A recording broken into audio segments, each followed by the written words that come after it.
लोकशाहीचा बुलंद आवाज, रिपब्लिकन वार्ता, महाराष्ट्र। फसवणूक करणारा अट्टल गुन्हेगार आडगाव पोलिसांच्या ताब्यात।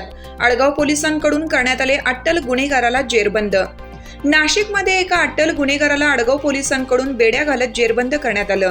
याबाबत सविस्तर माहिती अशी की आडगाव पोलीस स्टेशन हद्दीतील फिर्यादी ईश्वर शांतीलाल वर्मा यांच्या फिर्यादीवरून दिनांक 22/5/2024 रोजी दाखल झालेला गुन्हा क्रमांक 159/2024 नुसार भारतीय दंड संहिता कलम 420 फसवणुकीचा गुन्हा दाखल करण्यात आला असून या गुन्ह्यामध्ये आरोपी साहिल, पूर्ण नाव माहीत नसलेला आरोपी, मोबाईल क्रमांक 9190902765 साहिल असे नाव सांगून या इसमाने दिनांक 3/5/2024 रोजी सायंकाळी 8:30 ते 9च्या दरम्यान फिर्यादी यांचे दुकान इनर कम्फर्ट, पत्ता shop number 12G square building, जत्रा चौफुली, आडगाव, नाशिक येथून नमूद केलेल्या व्यक्तीने कपडे खरेदी करून त्याचे बिल न भरता बिल भरण्याचा बनावट खोटा मेसेज तयार करून आमच्या दुकानातील सुनीता धात्रक, वैशाली जाधव यांना दाखवून बिलाचे 10,000 रुपये न देता आमची फसवणूक केली म्हणून तक्रार दिली होती।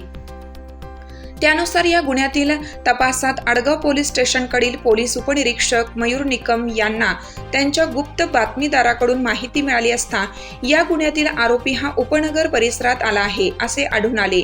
त्यास गुन्हे शोध पथकाचे अधिकारी व अंमलदार यांच्या मदतीने सापळा रचून शिताफीने ताब्यात घेऊन आरोपी यासिन रहमान शेख वय 37 राहणार प्लॉट नंबर 25, 10 नंबर रोड, हक्कामी मस्जिद, गोवंडी, मुंबई हा पळून जाण्याच्या तयारीत असताना त्या सदर गुन्ह्यात ताब्यात घेऊन चौकशी कामी पोलीस ठाणे येथे आणून गुन्हे तपासाचे कौशल्य वापरून नमूद गुन्हा उघडकीस आणला आहे।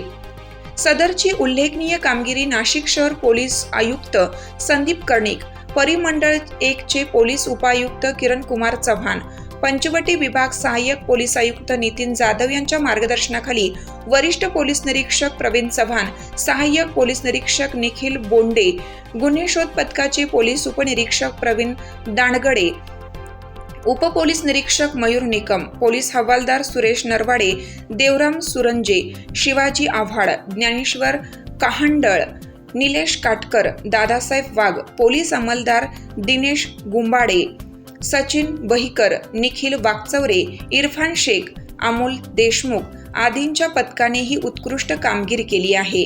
या घटनेबाबत पोलीस उपनिरीक्षक मयूर निकम यांनी अधिक माहिती दिली।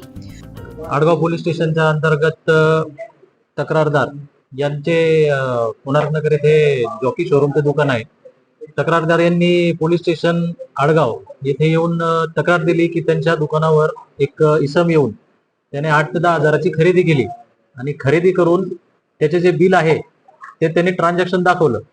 त्या ट्रान्झॅक्शन मध्ये त्यांनी आपले जे पेमेंट पेड झालेलं असतं तो मेसेज त्याने दाखवला RTGS ट्रान्सफर झाल्याचा आणि आरोपी जो आहे तो माल घेऊन तिथून निघून गेला खरेदी करून। त्यानंतर त्यांच्या असं लक्षात आलं की त्यांना बिल त्यांच्या अकाउंटवर आलेलंच नाहीये, पेमेंट त्यांच्या अकाउंटवर रिसिव्ह झालेलं नाहीये। ही माहिती त्यांनी पोलीस स्टेशनला दिल्यानंतर तात्काळ त्या माहितीवरून गुन्हा दाखल करून मान्य पोलीस निरीक्षक चव्हाण साहेब यांच्या मार्गदर्शनाखाली आम्ही आरोपीचा शोध घेण्यास चालू केलं।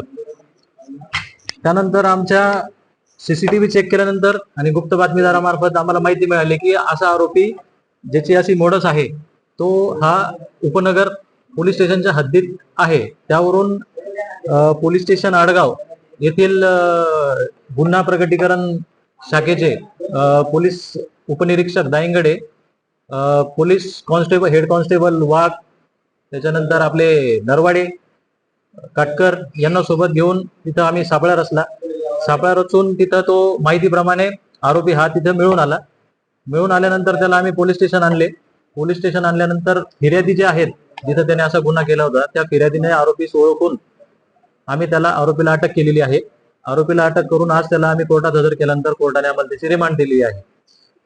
पुढील तपास जो आहे आम्ही पोलीस आयुक्त माननीय संदीप कर्णिक साहेब, पोलीस उपायुक्त किरण कुमार चव्हाण साहेब, सहाय्यक पोलीस आयुक्त नितीन जाधव साहेब आणि आडगाव पोलीस स्टेशनचे पोलीस निरीक्षक साहेब चव्हाण साहेब यांच्या मार्गदर्शनाखाली करत आहोत। असेच आरोपीने अजून कुठे कुठे गुन्हे दाखल केलेले आहेत किंवा असे कुठे गुन्हे केलेले आहेत त्याबाबत माहिती घेऊन त्याबाबत सखोल चौकशी करत आहोत। रिपब्लिकन वार्ता वृत्त संकलन विभाग नाशिक.